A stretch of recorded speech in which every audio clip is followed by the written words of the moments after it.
भक्तों, ओम नमः शिवाय, श्री शिवाय नमस्तुभ्यम, जय श्री महाकाल। जी हाँ भक्तों, क्या आपका भी जो बच्चा है उसका जो मन है वो पढ़ाई में बिल्कुल भी नहीं लगता।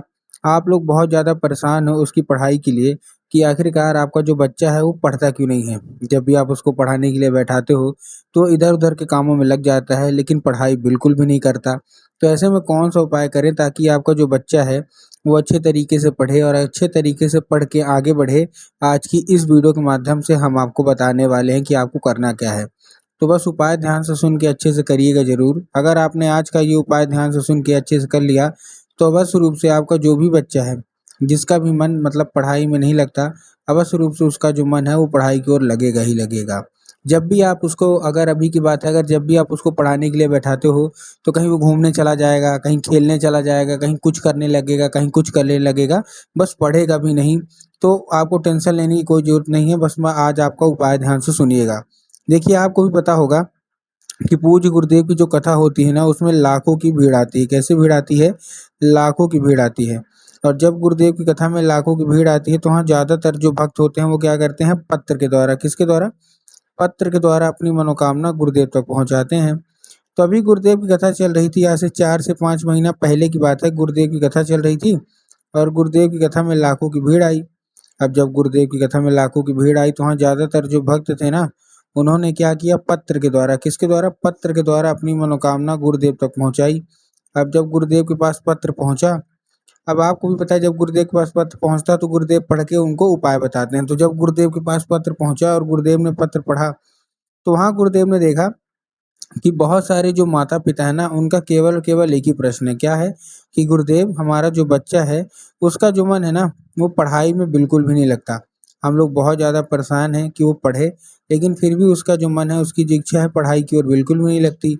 हमने उसके पीछे क्या कुछ नहीं किया, बहुत अच्छी उसको स्कूल में डाल के रखा है, बहुत अच्छा उसको कोचिंग ट्यूशन दिए हैं, हर एक तरह की सुख-सुविधा दिए हैं, लेकिन फिर भी उसका जो मन है ना, वो पढ़ाई में बिल्कुल भी नहीं लगता। कृपया करके कोई उपाय बता दें, हम लोग बहुत ज़्यादा परेशान हैं। दिन भर हम उसको बोलते रहते हैं कि पढ़े, लेकिन फिर भी हमारा बच्चा है, उसका मन पढ़ाई में नहीं लगता। तब जब गुरुदेव ने देखा, तब गुरुदेव ने 2 से 3 उपाय बताए और कहा केवल और केवल ये उपाय कर लेना, तुम्हारा जो भी बच्चा है जिसका भी मन पढ़ाई में नहीं लगता, अवश्य रूप से उसका जो मन है ना वो पढ़ाई की ओर आकर्षित होगा ही होगा। अब जब गुरुदेव ने देखा, तब गुरुदेव ने जब उपाय बताया तो लोगों ने जा जाके इस उपाय को घर में करना शुरू कर दिया। अब जैसे ही लोगों ने जा-जा के इस उपाय को घर में करना शुरू कर दिया, वही लोग गुरुदेव की कथा में मात्र 1 से डेढ़ महीने के बाद वापस भी आए। अब जब वही लोग गुरुदेव की कथा में वापस आए तो उन्होंने क्या किया, एक बार फिर से गुरुदेव को पत्र लिखा। लेकिन ये वाला जो पत्र था, ये गुरुदेव को धन्यवाद के रूप में पत्र था कि गुरुदेव धन्य हो आपका, आपके द्वारा बताया गया उपाय हमने कर लिया है। हमारी सारी की सारी जो इच्छा है, सारी की सारी जो मनोकामना है, वो पूरी हो गई है।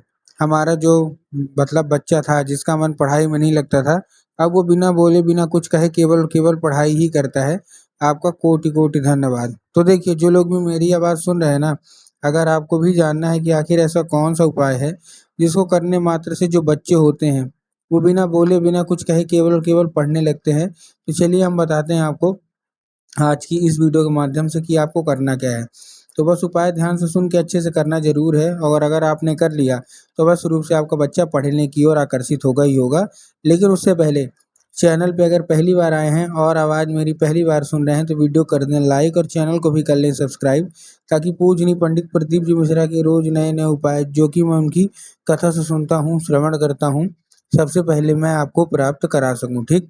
तो देखिए, जो हमारा पहला उपाय है वो 3 काली तिल और 1 धतूरे का उपाय है। काहे का उपाय है? 3 काली तिल और 1 धतूरा।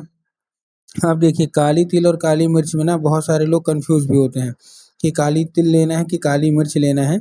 तब गुरुदेव ने साफ-साफ बताया कि आपको क्या लेना है? आपको लेना है काली तिल, ठीक? काली तिल आपने ले लिया। अब काली तिल लेने के बाद आपको करना क्या है? जैसे आपने काली तिल लिया, काली तिल लेने के बाद आपको 1 धतूरा ले लेना है। ले लिया, धतूरा लेने के बाद आपको देखिए करना क्या है? जैसे आपने धतूरा लिया, धतूरा लेने के बाद आपको अपने बच्चे के हाथ में देके उसको भेज देना है कहाँ? सीधा-सीधा शिव मंदिर। अब जैसे ही आपका बच्चा शिव मंदिर पहुँचेगा, शिव मंदिर पहुँचने के बाद उसको क्या बोलना है कि दक्षिण दिशा में खड़ा हो जाए और उत्तर की ओर अपना चेहरा कर ले। अब देखिए, दक्षिण और उत्तर में भी बहुत सारे लोग कन्फ्यूज़ हो जाते हैं कि दक्षिण क्या है, उत्तर क्या है, हमको थोड़ा साफ-साफ बताओ। तब गुरुदेव ने बताया है कि आप जिस भी शिव मंदिर जा रहे हैं, उस शिव मंदिर का जिधर साइड जलाधारी हो, आपको अपना चेहरा उधर साइड करके खड़े हो जाना है। ठीक, खड़े हो गए। खड़े होने के बाद आपको एक नाम लेना है, कौन सा? देखिए, महादेव का बहुत ही सुंदर सा नाम है, श्रम्भेश्वर महादेव। तो बस आपको करना क्या है, आपको श्रम्भेश्वर महादेव का नाम लेके उन्हीं का स्मरण करके आपको चुपचाप क्या कर देना है, आपको अर्पित कर देना है बस। पूज्य गुरुदेव कहते हैं कि अगर आपने श्रम्भेश्वर महादेव का ये उपाय कर लिया, तो अवश्य रूप से जो महादेव है ना, वो प्रसन्न होंगे ही होंगे। और आपका बच्चे का जिसका भी मन पढ़ाई में बिल्कुल भी नहीं लगता, अवश्य रूप से उसका जो मन है ना, वो पढ़ाई की ओर आकर्षित होगा ही होगा। ये था हमारा कौन सा? ये था हमारा पहला उपाय। अब हम चलते हैं अपने दूसरे उपाय की ओर। अब देखिए, जो हमारा दूसरा उपाय है उसमें आपको करना क्या है। जो दूसरा उपाय है उसमें आपको लेना है एक लाल फूल। जितने भी माताएं हैं ना, उनको ये उपाय करना है। तो क्या लेना है, एक लाल फूल लेना है। और लाल फूल लेने के बाद आपको करना क्या है, उसमें बस ध्यान देना है कि वो लाल फूल कहीं से भी कटा फटा नहीं होना चाहिए, खंडित नहीं होना चाहिए। ठीक, लाल फूल आपने ले लिया। इस उपाय को करने के लिए सबसे अच्छी बात है कि इस उपाय को आप अपने घर में कर सकते हैं। लेकिन जब आप अपने इस उपाय को घर में करेंगे तो आपको ध्यान रखना है कि ये जो उपाय है, इसको कैसे करना है। ऐसे घर में करेंगे तो आपके घर में माता सरस्वती की फ़ोटो होना अति अनिवार्य है। अगर आपके घर में माता सरस्वती की फ़ोटो या मूर्ति है, तब तो अच्छी बात है, लेकिन अगर नहीं है, तो आपको बाज़ार जाना है और माता सरस्वती की फ़ोटो लाना और अपने घर में उनको स्थान देना है, ठीक? दे दिया स्थान, स्थान देने के बाद आपको करना क्या है, जैसे आपने स्थान दिया, शाम के वक़्त जब भी आपके घर में पूजा पाठ होती है ना, तो शाम के वक़्त क्या करना है, शाम के वक़्त आपको अर्पित करना है और अर्पित करके माता से उसको औषधि के रूप में माँगना है। क्या करना है? माता से उसको औषधि के रूप में माँगना है कि माता कृपया करके हमको इसको औषधि के रूप में प्रदान करिए। अब क्या होगा? अब वो औषधि का रूप ले लेगा। बस आपको करना क्या है, उसी रात जब आपका बच्चा खाना-पीना खा के सो जाए, तो आपको वही फूल उठाना है और अपने बच्चे के माथे पे 2 से 3 बार आपको चुपचाप फेर देना है बस। पूज्य गुरुदेव कहते हैं कि अगर आपने केवल इतना ही उपाय कर लिया, तो अवश्य रूप से जो भी इच्छा मनोकामना है, वो अवश्य रूप से पूरी होगी ही होगी। क्यों? क्योंकि उस फूल के ज़रिए स्वयं माता सरस्वती उसके दिमाग में प्रवेश कर जाएँगी, ठीक? ये था हमारा कौन-सा दूसरा उपाय। अब हम चलते हैं अपने तीसरे और आखिरी उपाय की ओर।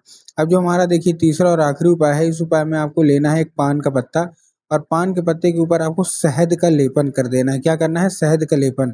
शहद का लेपन आपने कर दिया।